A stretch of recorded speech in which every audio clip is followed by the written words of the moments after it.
سلام كما يتعلو كبرات غطات تلفون وير سي في نلوم حامس 27 طري فرق معلتن فرانس تدالو زينا مسنادو حيزلكم قريب لكم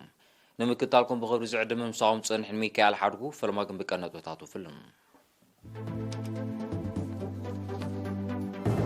اب ايرترا ناي سراح مبصح زفصم زلو لعلواي غجله لغدو حبرات هاغرات ازوادو بعلتا كايدو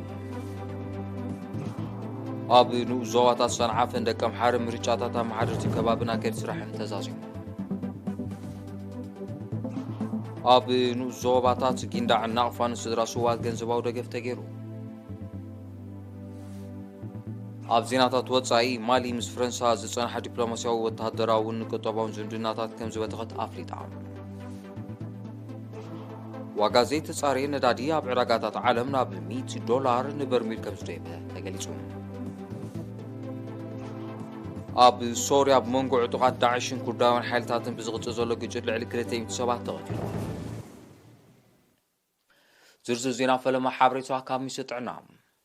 ትማሊ ኣብ መመርመሪ ማእከላት ዞባታት ማእከልን ጋሽባር ካምፕ ዝተገብረ ናይ ላቦራቶሪ መርመራታት 18 ዜጋታት ብኮሮና ቫይረስ ምልካፎም ተረጋጊጹሎም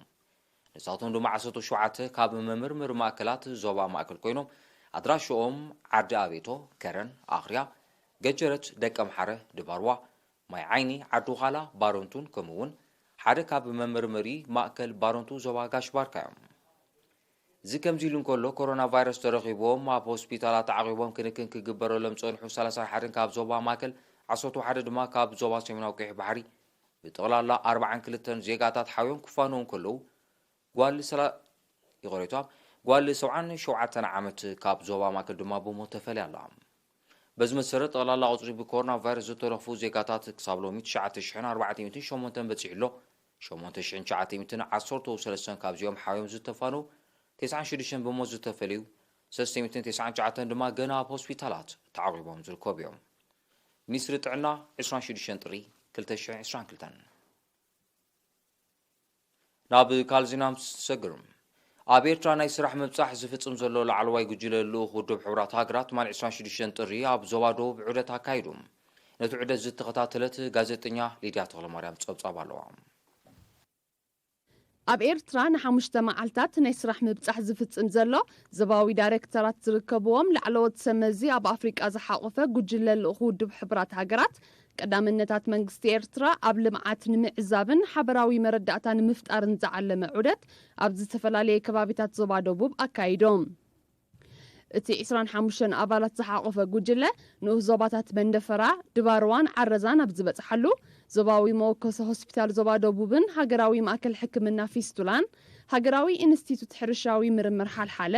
ፕሮጀክት ሕርሻዊ ልምዓት ሓልሓለ ብሕታዊ ትካል ጸባን ውፅኢት ጸባን ኣዜብ ፕሮጀክት ፀሓይ ውፅዓት ዓረዛን ማይድማን ብውሽጣዊ ዓቕምን ጸጋታትን ዝተሃንጻ ዲጋታት ሎጎን ምስላምን ከምኡውን ካልእ ትካላትን ቦታታትን ተዓዚቦን ብዝምልከቶም ኣካላት መብርሂ ተዋሂብዎን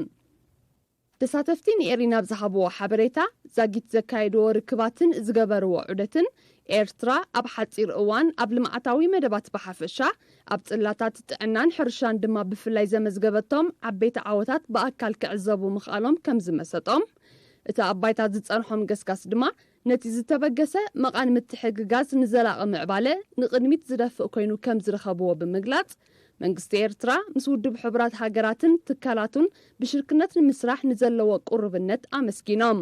እዚ ላዕለዎት ሰመዚ ኣብያተ ጽሕፈት ሕብራት ሃገራት ኣብ ኣፍሪቃ ዝሓቆፈ ጉጅለ ልኡኽ ክሳብ 28 ጥሪ ኣብ ኤርትራ ኣብ ዝጸንሓሉ ምስ ሚኒስተራትን ካልኦት ላዕለዎት ሰመዝን ተራኺቡ በብጽላቱ ኣብ ዝካየድ ሽርክነታዊ ምትሕግጋዝ ክዘራረብ እዩ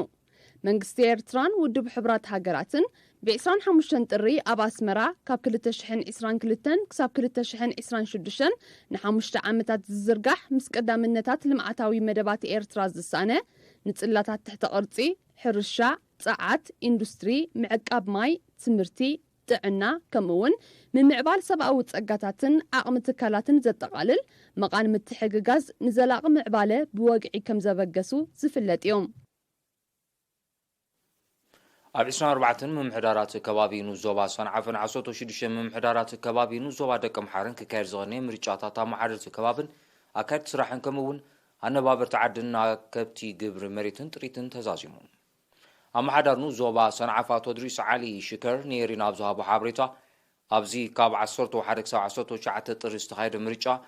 3 ደቂ ኣንስትዮ ዝርከቦም 23 ኣመሓደርቲ ከባቢን 7 ደቂ ኣንስትዮ ዝርከቦም 23 ኣካየድቲ ስራሕን ከምኡውን 197 ኣነባበርቲ ዓዲ ከም ተመርፁ ገሊፆም እቲ ምርጫ ብምውፃፅ ምምሕዳራዊ ኣገልግሎታትን ምድንፋዕ ልምዓታዊ መደባትን ድርጊት ከም ዝፈጥር ዝጠቐሰ ኣቶ ኢድሪስ ህዝቢ ንዘረኣዮ ዕዙዝ ተሳታፍነትን ጭውነትን ድሕሪ ምጓዝ እቶም ዝተመርፁ ርዝነት ዝተሰከሙ ሓላፍነት ተገንዚቦም ብብቕዓት ክሰርሑ ትፅቢት ከም ዝግበረሎም ኣዘኻኺሩ ሓደስቲ ዝተመርፁ ኣመሓደርቲ ብወገኖም ህዝቢ ንዘንበረሎም እምነትን ሓላፍነትን ተገንዚቦም ብቕዓትን ጽፈትን ምምሕዳራዊ ኣገልግሎታት ንምርጋጽ ብትግሃትን ተወፋይነትን ከም ዝሰርሑ ኣረጋጊጾም ብተመሳሳሊ ኣብ 16 ምምሕዳራት ከባቢ ንዞባ ደቂ ኣምሓራ ክካየድ ዝቐነየ ምርጫ ኣመሓደርቲ ከባብን ኣካየድቲ ስራሕን ተዛዚሞም ህዝቢ ኣቐዲሙ ብዝተገብረሉ ጎስጓሳት ብመሰረት ዝወፀ ቅጥዕታት ኣመሓደርቱ መሪፁ ከም ዘሎ ዝሓበረ ኣመሓዳርትኑ ዞባ ኣቶ የማና ኣበራ እቶም ንዝመጽእ 3 ዓመታት ህዝቦም ከመሓደሩ ዝተመርፁ ብሃገራዊ መትከላትን ክብርታትን ተመሪሖም ንህዝቦም ከም ዘገልግሉ ዘለዎ ጽኑዕ እምነት ገሊፆም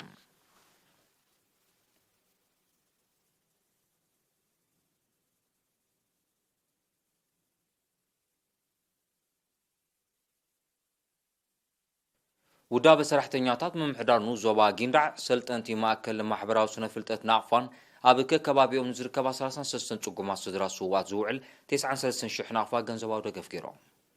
ኣብ ዞባ ጊንዳዕ ካብ 12 ምምሕዳራት ከባቢ ንዝተዋፅኣ 12 ጽጉማት ስድራ ስዋት ነፍሲ ወከፈን 6,000 ናቕፋ ብድምር 72,000 ናቕፋ ኣብ ዞባ ናቕፋ ድማ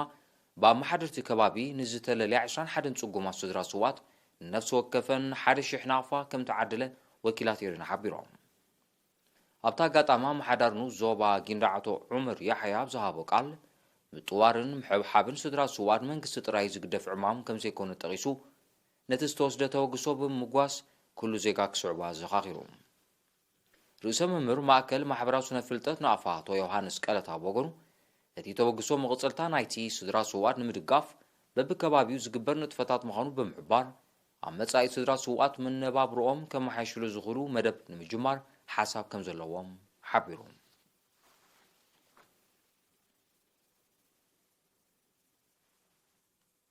ዝኸበርኩም ተዓዘብቲ ድሕሪ ዝሓፃር መሰጋገሪ ናግራዊ ዜናታት ሒዘኩም ለሰኩም ንምክታልኩም ክትቅፅሉ ደጊመ ብኽብሪ ዕድም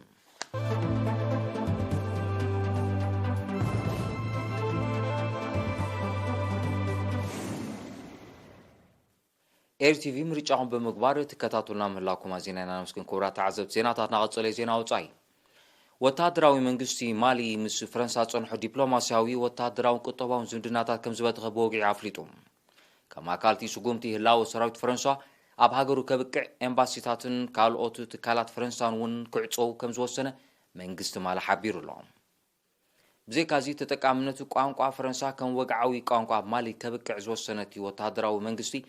ህዝቢ ማሊ ብቋንቋ ክጥቀም ሃገሩ ባዕሉ ከመሓድርን መጻኢ ክውስንን ከም ዝግባእ ገሊፆም እዚ ከምዚ ኢሉ እንከሎ መንግስቲ ማሊ ሃገሩ ኣብ ቁጠባዊ ውድብ ምዕራብ ኣፍሪቃ ማለት ኤኮዋስ ዝፀንሐ ኣባልነት ክስሕብ ምዃኑ ኣፍሊጡ ኣሎ እቲ ዞባ ውድብ ኣብ ልዕሊ ማሊ ገዳ ድሕሪ ምውሳኑ ፈረንሳ ነቲ ስጉምቲ ከም ዝደገፈቶ ዝዝከር እዩ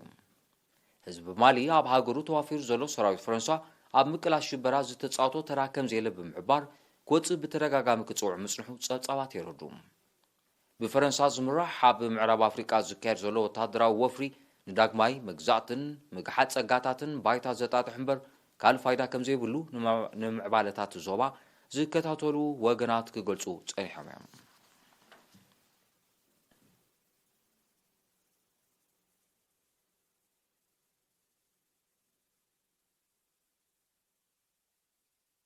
ዋጋ ዘይተጻረየ ነዳዲ ኣብ ዕዳጋታት ዓለም ድሕሪ 7 ዓመታት ንፈለማ ግዜ ናብ $100 ንበርሚል ከም ዝደይበ ፀብፃባት ሓቢሮም እቲ ተሪኦ ድሕሪ 2014 እቲ ዝለዓለ ምዃኑ ዝጠቐሱቶም ፀብፃባት ንምዝባል ቀረብን ጠለብን ቀንዲ ጠንቂ ምዃኑ ኣረዲኦም ብጉዳይ ዩክሬን ኣብ መንጎ ሩስያን ኪዳን ሰሜን ኣትላንቲክ ኔቶን ተፈጢሩ ዘሎ ምትፍናን እውን ኣብ ምውሳኽ ዋጋታት ነዳዲ ኣሉታዊ ተራ ይፃወት ከም ዘሎ ይሕበር እዩ እዚ ከምዚ ኢሉ እንከሎ ቀረብ ምዘይውስኽ ዋጋታት ነዳዲ ካብዚ በፂሕዎ ዘሎ ንላዕሊ ክዲብ ከም ዝኽእል ግምታት ኣለዎም ኣባል ሃገራት ውድብ ኣፍሬትን ለኣኽትን ነዳዲ ማለት ኦፔክ ኣቐዲመን መጠን ቀረብ ከም ዝወስኻሉ እንተኾነ ግና ኣኻሊ ከም ዘይኮነ እዩ ዝግለጽ። ጠለብ ነዳዲ ኣብ ወቕቲ ሓጋይ ምስ ዘጋጥም ልዑል መጠን ቀዝሒ ከም ዝውስኽ ይፍለጥ።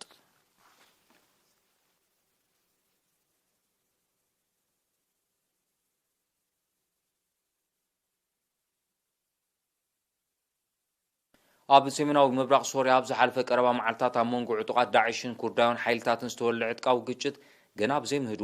ናይ ዝተቐትሉ ጉዳያት ቁጽሪ ናብ ልዕሊ 200 ክብ ከም ዝበለ ተገሊጹ። በቲ ግጭት ዛጊድ ቁጽሮም ዘይተነጸረ ሓያሎ ከም ዝቆሰሉን ልዕሊ 500 ኣባላት ዳዕሽ ከም ተማርኹን ተገሊጹ። በቲ ግጭት ኣብ ሰሜናዊ ምብራቕ ሶርያ ዝጸንሐ ጸጥታዊ ዘይምርጋዕ መሊሱ ከም ዝኸረረ ናይ ቀረባ ተዓዘብቲ ሓቢሮም። እዚ ሓድሽ ግጭት ዳዕሽ ኣብቲ ከባቢ ንዝርከብ ቤት ማሕቡስ ድሕሪ ምውራሩ ከም ተወልዐ እዩ ዝግለጽ።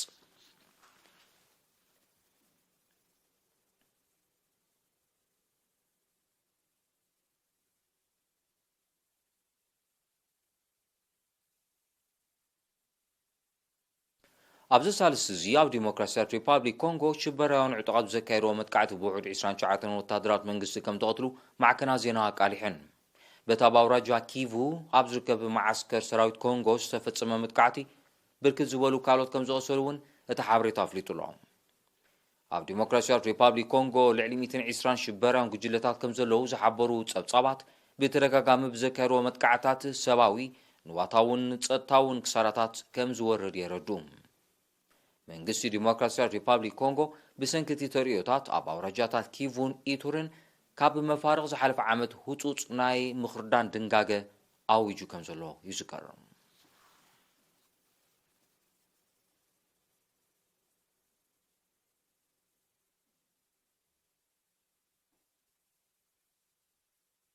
ኣብ ኣፍጋኒስታን ግዳማዊ ምትእትታው ዝጠንቁ ተኸሲቱ ብዘሎ ቅልውላው ኣብዚ ዓመት ዝልዕሊ 1 ሚልዮን ቆልዑ ብዓፀቦ ክትቁዑ ከም ዝኽእሉ ውድብ ሕብራት ሃገራት ኣጠንቂቖም። ነታ ሃገር ቅልጡፍ ደገፍ ምዘይግበር ከቢድ ሰብኣዊ ቅልውላው ክስዕብ ከም ዝኽእል እዩ ውድብ ሕብራት ሃገራት ኣፍሊጡ ዘሎ። ኣሜሪካ ን20 ዓመታት ኣብ ኣፍጋኒስታን ድሕሪ ዘካየደቶ ወተሃደራዊ ወፍሪ ብዝሰዓበ ጸጥታውን ወተሃደራውን ቅልውላው ዝበዝሐ ህዝቢ ሃገር ተጸባይ ረድኤት ኮይኑ ከም ዘሎ ጸብጻባት የረዱ። ሕብራት ሃገራት ኣብ 2022 ኣፍጋኒስታን ኣስታት $5 ቢልዮን ደገፍ ክዋሃብ እማመ ከም ዘቕረበ ዝፍለጥ ኮይኑ እቲ ጠለብ ኣቐዲሙ ንሓንቲ ሃገር ካብ ዝተሓተተ መጠን ገንዘብ ዝዓበየ ምዃኑ ይሕበር። ይኹን እምበር እቲ ቀሪቡ ዘሎ እማመ ክትግበር ዘሎ ተኽእሎ ጸቢብ ምዃኑ ብኣጉ ይእመት። ንኣፍጋኒስታን ዘመሓድር ዘሎ ጣሊባን ብዛዕባ ኣብ ሃገሩ ተፈጢሩ ዘሎ ኩነታት ዝዝቲ ላዕለዋይ ልኡኽ ናብ ኖርዌይ ሰዲዱ ከም ዝቐነየ ይዝከር። ቀንዲ ዕላማት ኢሉ ብጉዳይ ሰብኣዊ ደገፍ ንምዝራብ ክኸውን ከም ዝኽእል እዩ ዝእመት ዘሎ። ኣብ ኣፍጋኒስታን ክካየድ ዝጸንሐ ብኣሜሪካ ዝምራሕ ወተሃደራዊ ወፍሪ ኣብ ወርሒ ነሓሰ 2021 ብዓወት ጣሊባን እኳ እንተተዛዘመ ኩነታት ሃገር ኣብ ሓፂን እዋን ክረጋጋእ ከም ዘይክእል ግና ናይ ቀረባ ተዓዘብቲ ይጠቕሱ። ቻይናን 5 ሃገራት ማእከላይ ኤስያን ዲፕሎማስያውን ቁጠባውን ዝምድናን ከደንፋዓ ተሰማሚዐን። ፕሬዚደንት ቻይና ሺ ጂንፒንግ ብ25 ጥሪ ምስ ፕሬዚደንታት ካዛኪስታን፣ ኪርጊስታን፣ ታጃኪስታን፣ ቱርክሜኒስታን፣ ኡዝቤኪስታንን ኣብ ዘካየዱ ናይ ማንዛ ርክብ መጠን ንግዳዊ ምልውዋጥ ክሳብ 2030 ዓመታዊ ናብ ልዕሊ $7 ቢልዮን ክብ ንምባል ክሰርሑ ተረዳድዮም። ንግዳዊ ምልውዋጥ ቻይና ነተን ሃገራትን ኣብዚ እዋን እዚ ዓመታዊ ኣስታት $50 ቢልዮን በፂሑ ምህላው ተፈሊጡሎ።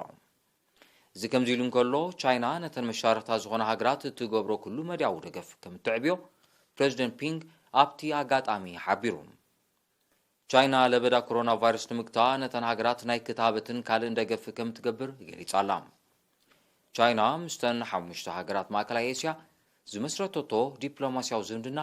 30 ዓመቱ ኣቕፂሩሎ። ናይ መወዳእታ ዜና ኣብዚ ሳልስ እዚ ኣብ 3 ሃገራት ዞባ ደቡባዊ ኣፍሪቃ ብዝተኸስተ ሓደጋ ህቦብላዊ ማዕበል ከቢድ ሰብኣዊ ንዋታውን ክሳራታት ወሪዱ። በዚ መሰረት በቲ ተፈጥሮኣዊ ሓደጋ ኣብ ማዳጋስካር ብውሕዱ 34 ሰባት ኣብ ሞዛምቢክ ድማ 2 ሰባት ሞይቶም። ብዘይካዚ ብሰንኪ እቲ ዕለቕልቕ ዝተሓወሶ ሓደጋ ኣብ ማዳጋስካር ልዕሊ 65,000 ሰባት ክመዛበሉ እንከለዉ ኣብ ሞዛምቢክ ድማ 500,000 ባዕሉታ ከም ተጸሉ ተገሊጹሎም። زكمزي لنكولوت بوبلاو معبل بتحت قرص مالاوي بحافشا بحيل إلكتريك بفلاي كبير عنوت كمز صعبة سمزتها هاجر أفريقيا زوبا دوبا وأفريقيا بحركات بوبلاوي معبل بترقاقامي كمز تقع صبات يردوم نسعى استدالو زينا ومسنادون مزام أرسا زينا كدق ملكم ኣብ ኤርትራ ናይ ስራሕ ምብፃሕ ዝፍፅም ዘሎ ላዕለዋይ ጉጅለ ልኡኽ ሕራት ሃገራት ኣብ ዞባ ደቡብ ዑደት ኣካይዱ ኣብ ንኡስ ዞባታት ሰንዓፈ ደቀ ምሓረ ምርጫታት ኣመሓደርቲ ከባብን ኣካየድ ስራሕን ተዛዚሙ ኣብ ንኡስ ዞባታት ጊንዳዕን ናቕፋን ስድራ ስዋት ገንዘባዊ ደገፍ ተገይሩ ኣብ ዜናታት ወፃኢ ማሊ ምስ ፈረንሳ ፀንሓ ዲፕሎማስያዊ ወተሃደራውን ቁጠባዊ ዕድናታት ገንዘብ ተኸት ኣፍሊጣ ዋጋ ዘይት ጻሬ ነዳዲ ኣብ ዕዳጋታት ዓለም ናብ $100 ንበርሚል ከም ዝደየበ ተገሊጹ ኣብ ሶርያ ብመንጎ ዕጡቓት ዳዕሽን ኩርዳውያን ሓይልታትን ብዝቕፅል ዘሎ ግጭት ልዕሊ 200 ሰባት ተቐቲሎም ሓፈሻዊ ዜና ኣብዚ ተዛዚምሎ ክቡራት ተዓዘብቲ ስለምክታልኩም ማዚና ነመስግን ዕለታዊ ዜና ስፖርት ስዒቡ ዝቐርብ መደብ ብወገነይ ግን ሰላም